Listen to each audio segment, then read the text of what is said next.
Doctor Sreevarma ஆயுள் தரும் ஆயுர்வேதா அறுவை சிகிச்சை இல்லா குணம் ஆயுள் கால நிவாரணம். உலகெங்கிலும் இருக்கும் பிகைன் பக்தி நேயர்கள் அனைவருக்கும் வணக்கம். நமது மார்ச் மாத பலன்கள், மாசி மாசமான பொண்ணு, அந்த மாதிரி குருஜி உங்கள் பதிவுனாலே ஒரு ஸ்பெஷல் தான். உலகெங்கிலும் இருந்து ஒவ்வொருத்தரும் சொல்லும் பொழுது மனதிற்கு மிகவும் மகிழ்ச்சியாக இருக்கிறது. என்ன வேணால் நடந்துட்டு போடும் சார், மார்ச் மாதம் ஒரே ஒரு வார்த்தை தான், என்ன வேணால் நடக்கட்டும், நான் சந்தோஷமாக இருப்பேன், உசுருக்கு வேற என்ன வேணும், உல்லாசமாக இருப்பேன். அது அவ்வளோதான். எனக்கு ராஜாவானா, எனக்கு ராஜாவானா, உங்களுக்கு ராஜாவாக வாழ போகிறீங்க. அதனால் எதை பற்றி டிஸ்ட்ராக்ட் ஆகாதீங்க. சனி பயிற்சி வருதே, குரு பயிற்சி வருதே, ராகு கேது பயிற்சி வருதே, வரட்டும் சார் வரட்டும், இப்போ என்ன ஃபேஸ் பண்ணுவோம். மார்ச் மாதம் வருகிறது, என்னது சனி பயிற்சி. மார்ச் 29 பொற்காசுகளை அள்ளி தரப்போகிறது. சரி, அதுக்கு முன்னாடி மார்ச் ஒரு மாதத்தை தள்ளணுமா இல்லையா? ஸோ மார்ச் 1லிருந்து 29 வரை சனிப்பயிற்சி வரைன்னு கூட வச்சுக்கலாம். எப்படி இருக்கும் இந்த மார்ச் மாதம், என்னென்ன பெரிய விஷயங்கள் எல்லாம் நடக்க போகிறது, யார் யாருக்கெல்லாம் வேலை கிடைக்க போகிறது, யார் யாரெல்லாம் ஃபாரின் போக போகிறீங்க, யாருக்கெல்லாம் குழந்தை பாக்கியம் கிடைக்க போகிறது போன்ற மிகப்பெரிய விஷயங்கள் எல்லாம் நாம் பார்க்கவிருக்கிறோம். அவ்வகையிலே ஒவ்வொரு ராசிக்கும் உரிய பலன்களை நாம் சொல்லவிருக்கிறோம். இந்த மாசி மாதத்தில் மட்டும்தான் மீன ராசியிலே சூரியன் மற்றும் சனி ஒன்றும் வரல. மார்ச் 29 சூரியன், ராகு, சுக்கிரன், புதன் என்ற 4 ஏற்கனவே ஐவர் கூட்டணியில் 4 ரெடி ஆயிட்டாங்க. மீனத்திலே எழுந்தருளுகிறார்கள். நமக்கு என்னவெல்லாம் செய்ய போகிறார்கள் என்பதை பார்த்து விடலாம். கன்னிராசிக்காரர்களுக்கெல்லாம் இந்த மார்ச் மாதம் எப்படி இருக்க போகிறது? கன்னிராசிக்காரர்கள் 7ஆம் வீட்டிலே சார், அதாவது இப்போ கூட பாருங்களேன், இந்த கன்னிராசிக்கு சார் இன்னொரு தடவை நீங்கள் கன்னிராசி பற்றி கிண்டல் பண்ணீங்க, அப்புறம் பாருங்கள் சார், உண்மையில் நடக்கிறது தானே நான் சொல்கிறேன், நான் என்ன நடக்காதையா சொல்கிறேன், நான் நடக்காதையா சொல்கிறேன். சரி, அந்த கதைக்கு அப்புறம் வரலாம். முதல்ல ஆவர கதையை பேசுவோம். 3-8 செவ்வாய் வக்ரம் பெற்று 10லே இருக்கிறார். 10லே ஒரு பாவி இருந்தால் அரசனை போல் யோகம் உண்டுலாம் அப்புறம் சொன்னோம். 10ஆம் இடத்தில் செவ்வாய் இருந்தால் அரசாங்க வேலை கிடைக்கும். 10லே செவ்வாய் இருந்தால் அரசாங்க வேலை கிடைக்கும், அரசாங்க பணி என்பது கிடைக்கும் 10லே செவ்வாய் இருந்தால். அதே மாதிரி உங்களுக்கு 7ஆம் வீடு, உங்களுக்கு 9ஆம் வீடு ஆகப்பட்ட பாக்கியஸ்தானத்தில் குரு பகவான் வந்திருக்கிறார். முதலே நீங்கள் 9ஆம் இடத்துல குரு வந்தார், உங்களுக்கு அள்ளி கொடுக்க வந்துட்டு ரிட்டர்ன் போயிட்டார், 8க்கே போயிட்டார். இப்போ தான் அந்த ஆள் தெளிஞ்சு திரும்ப 9க்கு வந்திருக்கார். ஒரு 2 மாதம் தான் இருப்பார். மே மாதத்தோட திரும்ப 10க்கு இருக்கிற வேலையை பிடுங்க போகிறார். Just your in enjoyment period. ஏதாவது இன்வெஸ்ட் பண்ணுறதுனா பண்ணிக்கிங்க, வீடு வண்டி வாசல் வாங்குறதுனா வாங்கிக்கிங்க, காதில் தெரிவிக்கிறவங்க ப்ரப்போஸ் பண்ணால் ஓடி போய் ஐ லவ் யூ சொல்லிக்கிங்க, அப்ரூவல் ஆயிரும். மனைவியோட சண்டை போட்டவங்கெல்லாம் போய் சமாதானம் ஆகிக்கிங்க. குழந்தை விஷயம், அதாவது IVF IUI அந்த மாதிரி மூவ் பண்ணணும்னு நினைக்கிறவங்களாம் மூவ் பண்ணிக்கிங்க. என்ன பண்ணுமோ பண்ணிக்கிங்க, உங்கள் குடும்பத்திற்கான நல்ல நேரம் இது.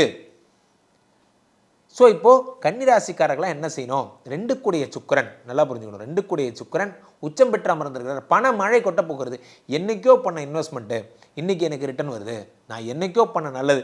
சார், நான் என்னோடய கேரக்டர் வச்சு நான் சொல்கிறேன் சார். நான் எப்படின்னா ஆண்டி வேலை நல்லது பண்ணிகிட்டே இருப்பேன் சார்.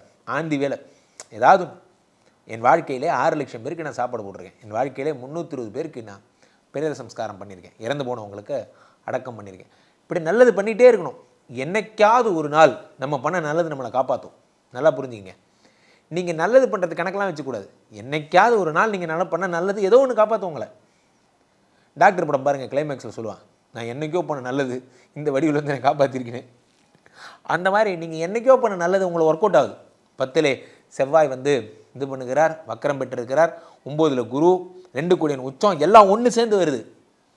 நீங்கள் எது மூவ் பண்ணாலும் நடக்கும். வேணால் நீங்கள் இப்போ யார்ட்டையாவது கடன் கேட்டு பாருங்கள், ஃபோன் பண்ணி உங்கள் சொந்தக்காரங்கள்ட்ட 1 லட்சம் கேளுங்க, 2 லட்சம் 3 லட்சம் கொடுப்பாங்க. இப்படியே 10 பேர் கொடுப்பாங்க. நான் கேட்டதே 2 லட்சம் தான், என்ன 30 லட்சம் ஆயிடுச்சு. நீங்கள் கடங்காரன் ஆகிட்டீங்க, அது வேறு விஷயம். பட் ஆனால் என்னென்னா, கேட்ட உடனே பணத்தை அது சில நேரம் நமக்குன்னே நடக்கும்.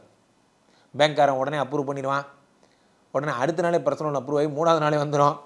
சில நாள் நம்ம கஷ்டப்பட்டு லோன் வேணும், ப்ளீஸா குடியா, 5 லட்சம் இல்லைனாலும் 3 லட்சமாவது பர்சனல் லோன் குடியா, கொடுக்க மாட்டான். அது ப்ராப்ளம், இது ப்ராப்ளம். சார் நல்லா புரிஞ்சுங்க, காசுங்கிறது நம்ம மேலே உட்காந்துருக்க பட்டாம்பூச்சி மாதிரி, அதுவாக வரும், அதுவாக உட்காரும், அதுவாக எந்திரிச்சு போயிடும். நீங்கள் ஏன் போகிறேன்னு கேட்கக்கூடாது, ஏன் உட்காந்துன்னு கேட்கக்கூடாது. விஜய் சேதுபதி டைலாக் மாதிரி தான், காற்று அது நம்ம மேலே அடிக்கிற காற்று மாதிரி, அது ஏன் வருதுன்னெலாம் தெரியாது, அந்த மாதிரி தான் நீங்கள் புரிஞ்சுக்கணும். ஒன்று நல்லா புரிஞ்சுங்க. உங்கள் ராசியிலே கன்னி ராசிக்காரர்களுக்கு 7ஆம் இடத்திலே 4 கிரகங்கள், 12 கூடிய சூரியன், புதன், ராகு, சுக்கிரன், இவங்க அத்தனை பேர் 7ஆம் இடத்துல இருக்கும்பொழுது உங்களுக்கு என்ன ஏற்படுகிறது? மனைவியோட கொண்ட கருத்து வேறுபாடு இல்லைன்னு ஆயிடுது. மனைவி கூட கருத்து வேறுபாடு, என்ன சார் கருத்து வேறுபாடு? எனக்கு எதுக்கு கருத்து வேறுபாடு? கருத்து வேறுபாடே கிடையாது. ஆமாண்டி நான் தானே சண்டை போட்டேன், சாரிடி விடுறி மன்னிச்சிடுறி, முடிஞ்சு போச்சு சார். பெரிய பெரிய பிரச்சனை, எவ்வளோ பெரிய பிரச்சனை, அவ்வளோதான் டைவர்ஸ் ஆயிரும்னு பார்த்து பல கேஸுகளை நான் சால்வ் பண்ணியிருக்கேன் சார். பல பிரச்சனைகள் நான் தீர்த்து வச்சுருக்கேன். ஒன்றுமே இல்லை, அவங்க 2 பேரும் பேசிக்க விடுங்க, அவங்களே சமாதானிடுவாங்க. சிம்பிள், அவ்வளோதான். இதுக்கு நீங்கள் வக்கீலே வேண்டாம், வக்கீல் வேண்டாம், ஜட்ஜி வேண்டாம், ஒன்றும் வேண்டாம். இவருங்க சண்டை போடுறாங்கல்ல, இந்த படம் வரல, பாய்ஸ் படத்தில் வர மாதிரி கடைசி சீனில் முன்னாவையும் வெளியும் பேச விட்ருங்க, எல்லாம் சரியாயிடும்.